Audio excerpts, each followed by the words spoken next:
What's going on, everybody? Welcome to another edition of the So I've Been Thinking podcast. Today's episode is called Minnesota Lies on Thin Ice.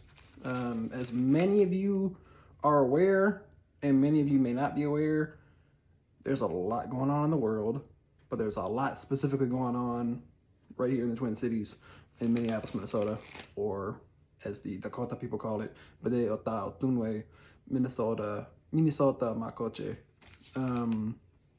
There's a lot to get into. I literally have an entire page of notes I have to get through.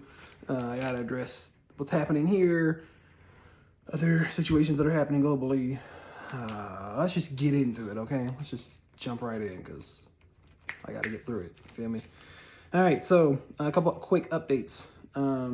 Renee Good was already assassinated, exactly a little over a week ago. Okay. Since then, literally last night, I don't want to be putting dates on this because if I wrote this down wrong, I would hate to go back in here and have people watch this and have this be an incorrect representation of what's going on. I don't want to incorrectly represent anything. Okay. So, last night, it was initially reported that 2 people were shot. What we understand currently is that 1 man was shot by ICE. They ended up following him home, closed the door, shot him either before he got through the door, something along those lines, okay? We got 2 shootings from federally armed law enforcement, quote unquote. Again, continuing the trend of state-sponsored violence here in Minnesota. Nothing new if you've been here long enough. We have had noteworthy incidents like this since Jamar Clark, which was in 2015, so long as I remember properly. Another incident that occurred, again, I don't want to be giving too many exact specifics because I do not have it written down. A woman with anywhere from 4 to 6 children had her windows busted out and had tear gas and things like that.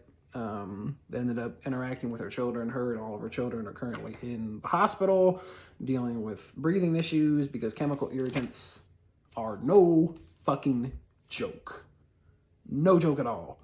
And again, this is the north side. Because it's the north side, it's one of the only places where you're going to, nowadays, one of the only places you're going to find concentrated communities of Black Americans outside of St. Paul. It's no joke. No joke. Always got to come with this. One of my critiques that I have before I give my shout outs and my big up yourselves, there's not that much cohesion. There's lots of different people doing different shit, but there's not a whole lot of like, hey, you do this, we do that. I'm all for factionalism. I'm all for people taking what they got and using their community to do this. But if there's like no communication at all until you like get on the scene, certain shit happens. And it's usually not good, unfortunately.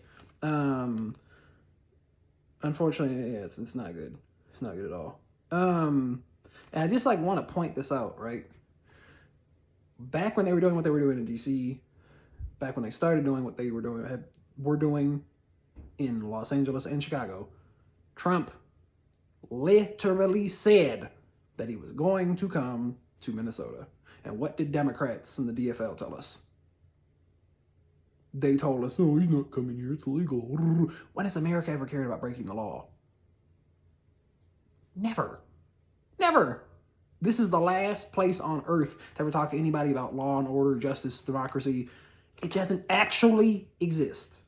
And the aspects of it that do exist is you'll allow yourself to be worked to death by the 1%, for them to take all your fucking earnings, take your fucking life, and just pass it down to your kids so they can continue to be wage slave to death as well. At some point, I hope y'all figure out what the fuck we got going on, man. I'm not staying here the rest of my life being worked to death. I'll tell you that right now. That's not happening, brother. Brothers, sisters, everybody else here. It's not happening. I'm not letting them take my entire life from me. Fuck that. That's all that's here. You become the system or you work yourself to death. No, fuck that. Again, I gotta say this. You are dealing with a state-sponsored terrorist organization. There are 750 military bases outside of America. No C, 3Ks. With this little bit of repression that our neighbors are experiencing, the over 2,500 people that have been snatched in this short period of time that they've been here. And the best most of us can do is blow whistles and honk horns and get abused.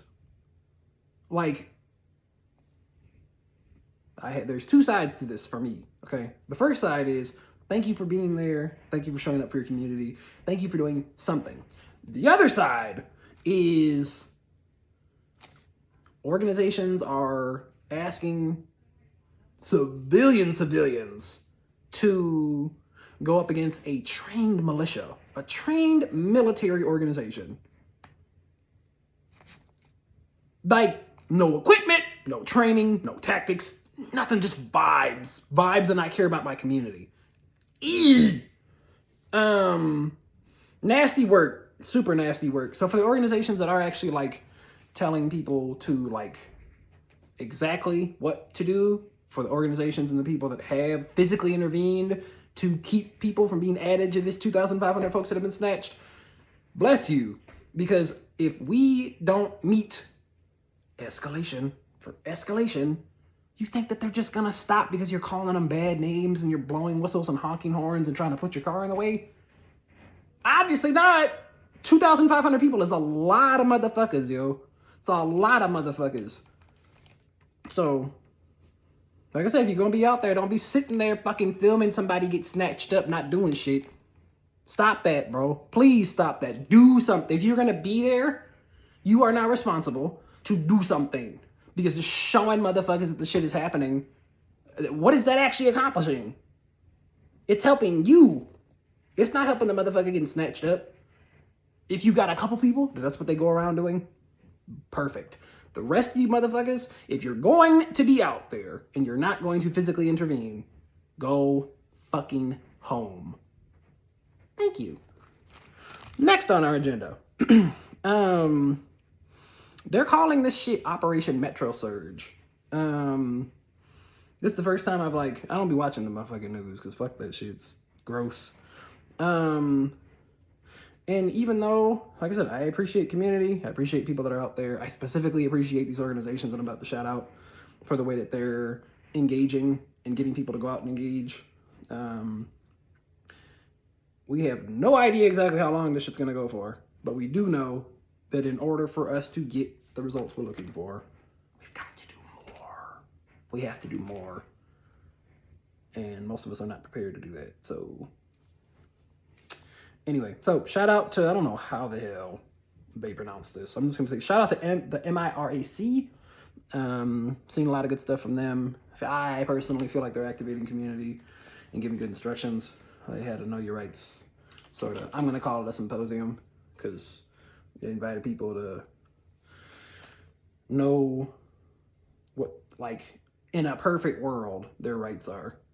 Rights, because none of us have no fucking rights if America decides to want some shit. The American Indian Movement, AIM, always out there in the streets doing the blood clot thing. The Indigenous Protectors Movement, they've been operating out of powwow grounds on Franklin, right down the street from where I grew up.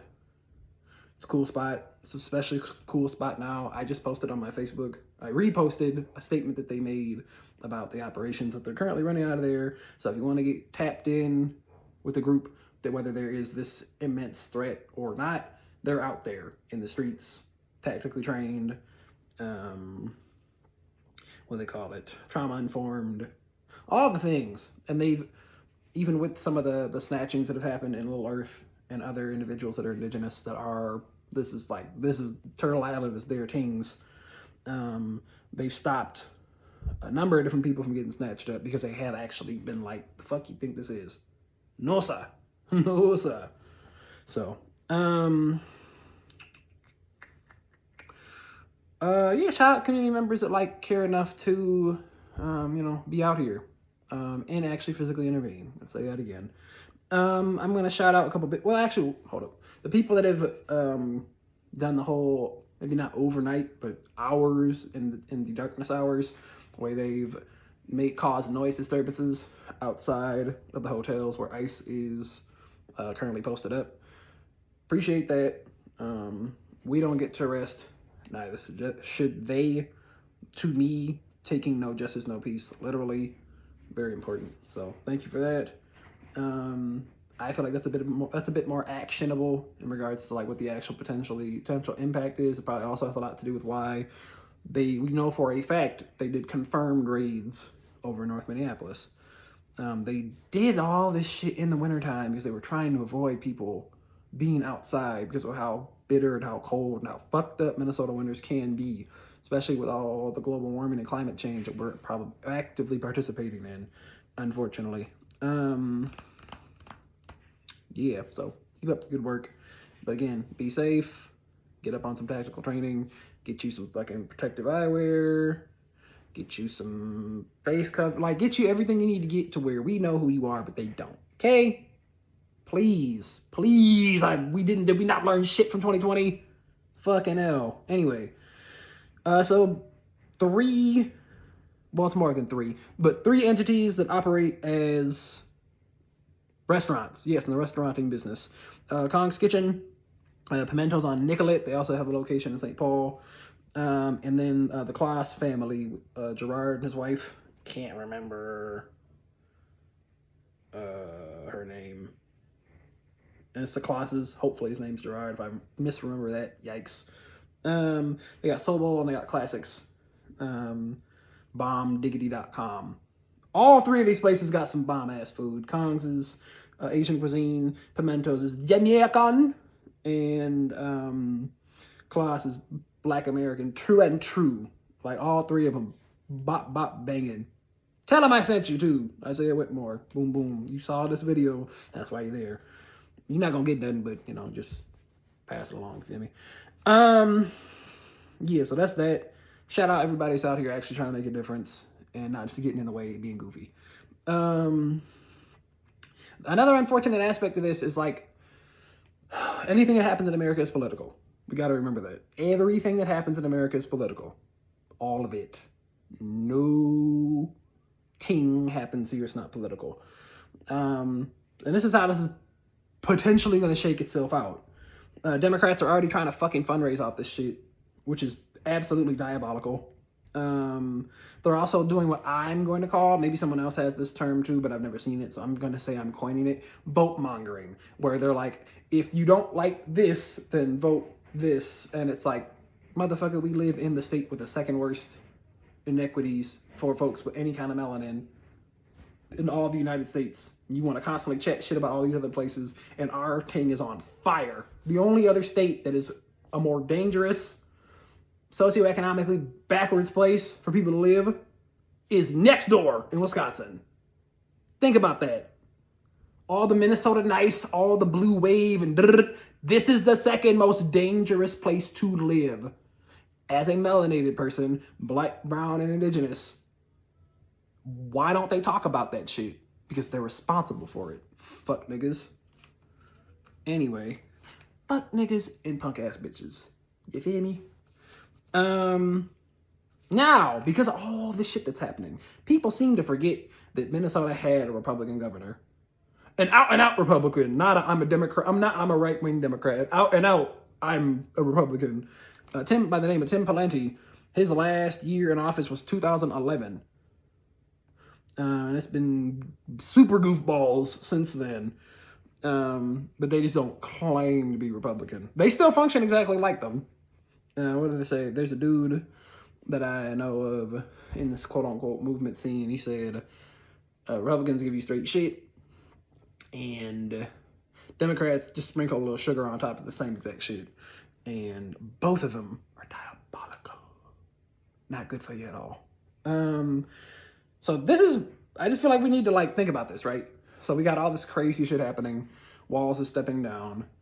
We have both mayoral candidates for Minneapolis were directly involved in a $250 million tax fraud scam that was supposed to be putting food in the bellies of families that have fled war-torn countries where the United States came in and supplied weapons for those wars to take place. Like, crazy shit is happening right now. Crazy shit's been going on. And yes, this is normal for American politics, but the fact that it's being laid out on Front Street, the individuals that are involved in some way, shape, or form are going to end up catching something now or in the future. So the main impact this has, right? It's going to have, watch, trust and believe, watch this. Walz is not seeking another term, which creates a power vacuum, right? As of right now, the DFL does not actually have anybody that's going to win the entire Minnesota. I'm gonna tell you why I know. Back in 2018, when Walz and that goofy motherfucker that he has as his lieutenant governor, when they won, the individuals that was propped up as being the DFL sweetheart was Team Aaron Murphy and Aaron McQuaid. They had the better platforms. They had the more progressive people working for them. Niggas like me, hello. But if you look at everything, right, same people that vote for the Jacob Fries and the Andrea Jenkins and the Amy Klobuchars and the Tina Smiths and the motherfucking Angie Craigs, these are the people that voted for Tim Walz. And they're, newsflash, we live in an 80% Adan, Wasichu, Napiquan state. The motherfuckers do not like us. They don't like us. So the little tiny bits that we have, and the fact that we keep the economy rolling, the fact that they got some non-salt and pepper only having ass food to eat, they still fucking hate our guts. So whatever they can do to keep us out of political power and to keep motherfuckers that are going to quote unquote keep us down, that's what they gonna do. That's all they know how to do, to be honest with you. And like I said, if it was any different, we wouldn't be the second worst place for motherfuckers like me and otherwise to exist. It's fucking nuts, yo. So I personally believe that the 15-year drought of a Republican governor, it's probably about to reach its end. That's what I genuinely believe. And if not, we're gonna get somebody that makes motherfucking Tim Walz look like a goddamn communist, which is just terrifying to say out loud. But that's the reality of it. I could see Amy Klobuchar potentially running for governor, to be honest with you, because they just love her psychotic ass. Speaking from personal experience, the motherfucker is twisted in the head. Twisted in the head, baby. And just something else to like just drop on the radar. 4 people you should be paying close attention to. Not because they're going to do anything important, just because they're angling for certain things based off of their response to this shit. They're not doing nothing but getting on TV shows and trying to be in the motherfucking camera. Gavin Newsom, Jacob Fry, AOC, trifling ass, and I think Brandon Johnson is the mayor of Chicago, Mr. Cupid all here ass nigga. They're doing nothing for their collective cities. They're probably reducing this much harm, I apologize. Jacob Fry, I've never seen Jacob Fry on so many national broadcasts. Even when what was going on with George Floyd was happening, that motherfucker was not in cameras like this. They're angling. They're all angling. I feel like anytime you get to the 2-year mark out from presidential elections, you start to see people in the quote unquote opposing parties start making angles for different things. We could see a ticket of a Brandon Johnson and a Gavin Newsom, or a Jacob Fry and an AOC. Like, these are the type, because they always do their little geographical, like, oh, from California and Minnesota, or Chicago and LA, or New York and Montana. Like, this is how this shit works, man. It's optics and all this. So those are 4 people that this upcoming presidential election cycle ain't shit gonna change, but they are going to be connected to it, talking big shit in their shiny suits from behind the platforms with no real intention on following through. Hideous work, but work nonetheless. So that is our little political roundup, super local, and I kind of went national, but that's out the way. I'm not even gonna like super get into it, but I do want to talk about this. They even kidnapped the Venezuelan president. America just likes to snatch people up, yo. And now we declare Venezuelan oil to belong to us. And you got pastors saying the same shit. It's just madness is going on in the streets, yo. And it's been happening. It's been happening. This is nothing motherfucking new. Go back to motherfucking Vasco da Gama and Christopher Cordova, who y'all call Christopher Columbus. This shit been crazy since white folks got on ships. Let's be real. Let's be fucking real about it. They bombed Nigeria, talking about it's to protect Christians, and they got nothing to do with that. It's got to do with the fact they just discovered some of the biggest oil reserves in the history of oil reserves in Omo Niger. I'm Yoruba, by the way. So, Godspeed to Venezuela, and Godspeed to all my Nigerians out there, because we're going to fucking need it. If America's got us in their crosshairs because of that oil. AFCON! We've whittled our way all the way down to the final. Don't know what day it's on, but it's coming up. We have Senegal versus the host nation, Morocco. I hope Sadio Mane can pull it off for West Africa. Senegal, people were saying the whole competition, it's one of the best constructed teams in world football, international world football, technically speaking. They got more firepower than Morocco. We'll have to see what the refs are on, because the refs screwed Nigeria in the last game against Morocco, and then the penalty shootout was. But yeah, there we are. Yeah, so I'll definitely be watching that. If you have not watched it, go on YouTube right now and just watch the highlights from the games. It's one of the most competitive AFCONs that there's been so far. The skill level of every team is just continuing to improve. Big up Africa. Africa is the future, specifically athletically. They're going to perform really, really well at the next World Cup. I'm really excited for that. I'll be there. Oh, yes. LeBron James is the greatest basketball player of all time. He's in year 23. Almost had a triple-double the other night. Had these super sick black LeBron 23s on. It's looking like it's going to be his last season, because they're doing a lot currently to commemorate it. Again, something else I got to get money together for so I can go watch him play in the playoffs and regular season, especially if he's going to end up hanging it up. Trae Young was traded from the Hawks to the Wizards for a bag of potato chips and CJ McCollum. We're back. Apologize for that. John Morant's on the trade block. He just had this like super fake argument that they filmed to try to drop his stock even lower.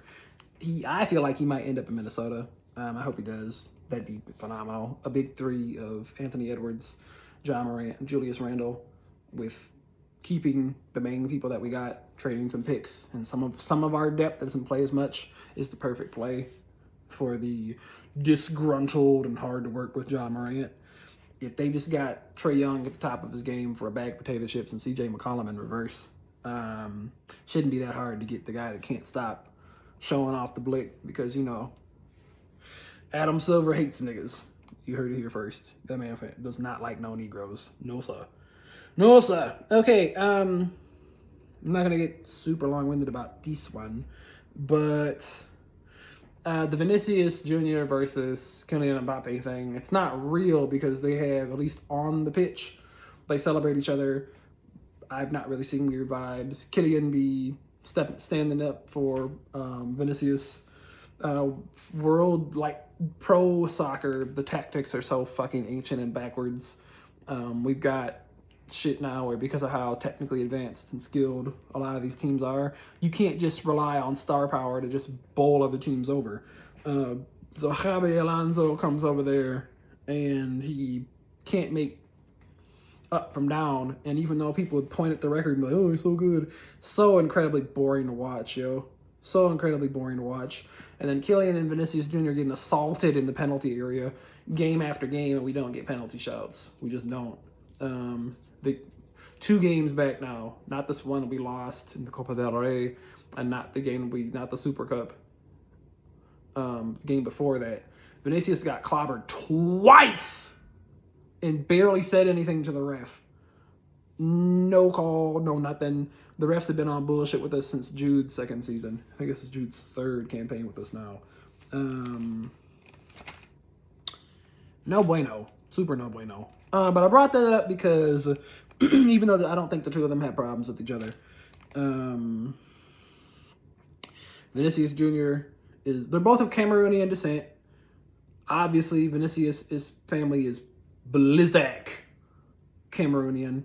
And then Kylian Mbappe is Algerian and Cameroonian, so long as I'm remembering correctly, by France. The way that France is spoken about and treated as a country is going to be very different than a nigga from Brazil. Like, and that's what this shit boils down to. End of the day, you've got the quote-unquote, just like me in a way, you've got the mixed race, because that's what Europe likes to say. You got the mixed race Kylian Mbappe and the nigga, I'll get in your face for calling me a monkey, Vinicius Jr. It's like par for the course. Par for the course. He's one of the best wingers that Real Madrid has had, and people talk about him like he's a bum. It makes zero sense whatsoever. And then he's passionate, but because he's not white, he's destructive to the team morale. It's a joke, yo. It's a fucking joke. They be trying to say the same shit about Jude, but again, Jude, cop white dad, black mom. I don't know if she's Jamaican, Kenyan, something. She's very, very black, very, very, very, very brown, very obvious. Shout out to Coach Liam. I do not remember how to say his last name, but shout out to Coach Liam. Chelsea's new gaffer. That's one of my teams. The main clubs I watch are Real Madrid. That's my La Liga team. Chelsea is my Prem team.